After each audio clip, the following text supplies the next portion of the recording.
If you just happen to be in the wrong type of ambience, negative things can hit you. To always end up in the right place in your life is a certain talent, don't think it's luck.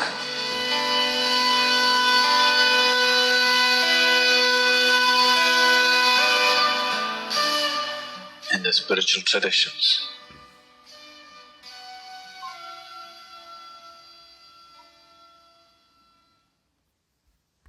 in any spiritual tradition, always Sangha, an association, or to be in the right kind of company has always been a very important part of one's growth. Because rarely are there human beings, just a small percentage, who, irrespective of where they are, they will still stay on course. All other human beings need support. If they are not in the right company, there's very little chance of them doing the right things. Unfortunately, that's a reality. It is not necessarily a misfortune, because what this means is they are open to influence.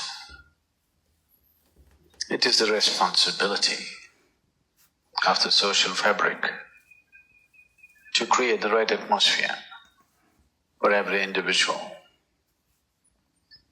to grow towards what is beautiful for the individual and for everybody else around him. But not always, or rarely, societies conduct this responsibility.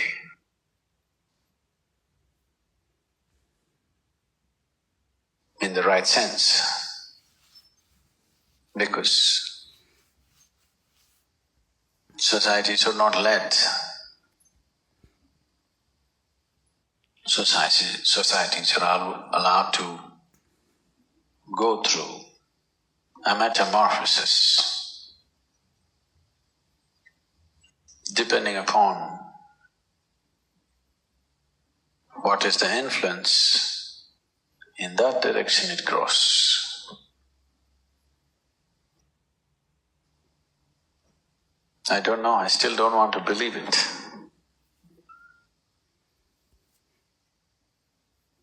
They're telling me over 80% of the content on the internet is pornography. I still don't want to believe that it is possible.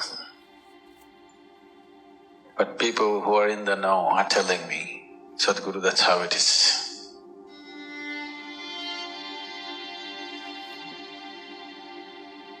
That's a sick world. 80% is a sick world, not a healthy world. So to be under the right kind of influence, an influence which nurtures you towards your ultimate truth, an influence which gives you the necessary courage and strength to walk the path of integrity. Because with a weak sense of integrity, nobody is ever going to be spiritual. And this must be understood, that for bad things to hit you, it need not necessarily be aimed at you. If you just happen to be in the wrong type of ambience, negative things can hit you.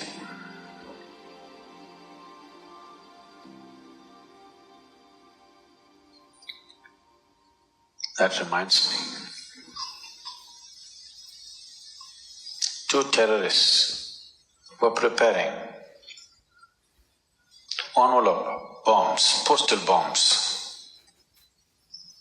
After having done quite a few, one asked the other, have you filled enough? Do you think we have filled enough RDX into the envelopes?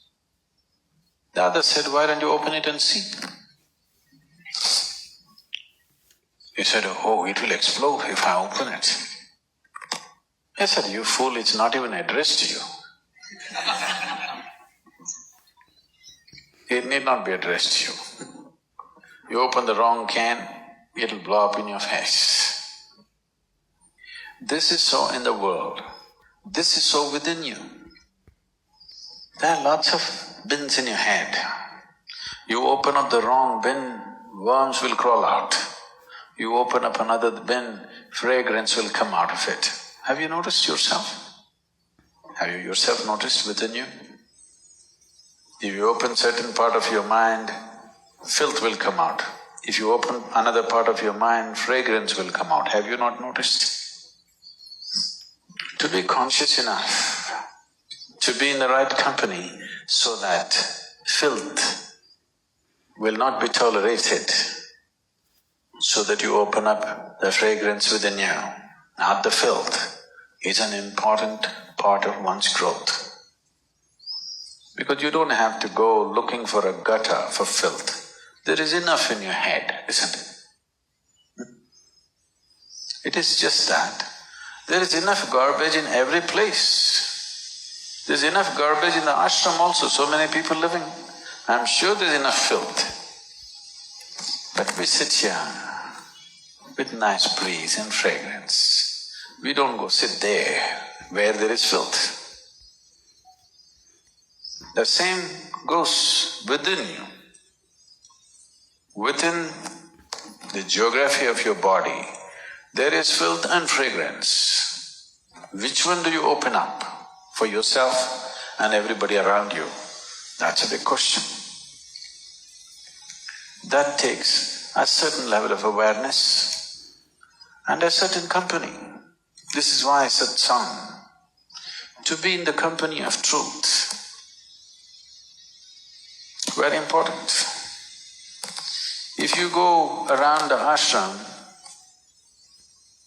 the geography of the ashram, there must be at least 8 or 10 very filthy tanks. These are called septic tanks, full of septic. If you every day go sit there, of course you'll come to the conclusion, Isha Yoga Center is the filthiest place on the planet. If you fall into it, Isha Yoga is the most horrible experience in your life. But you're not supposed to fall into that pit, you're supposed to fall into this pit. But you got the geography wrong. Because you have a wrong history. Your karma is your history, isn't it? Shankaran Pillai decided he is going to be a robber. Because none of his businesses were working, nobody was giving him a job, so he decided he will go and rob somebody. So he got himself a country-made gun. Late night he walked into a 7-Eleven shop, pointed the gun at the clerk who was there and said, "Give me the money or your geography." The clerk said, "Well, what you mean is history, isn't it?" "Shut up, don't try to change the subject."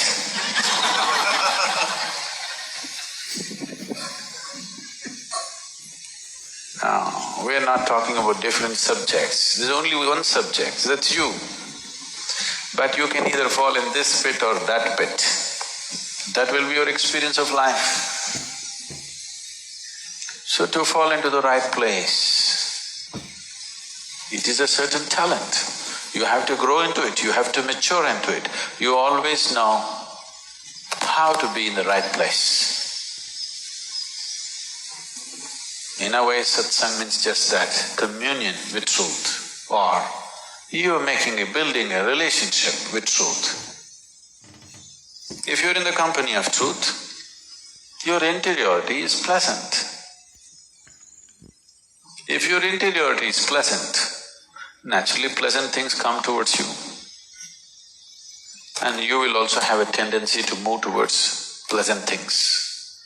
If you make your interiority unpleasant, you will attract unpleasant things. And you will also move towards unpleasant things. In the ashram, when you get a depression, where do you go and sit? But don't swim in the septic tank because you're in a bad mood. But usually this is the tendency. When you're in a bad mood, you will seek 5 other people who are in a bad mood.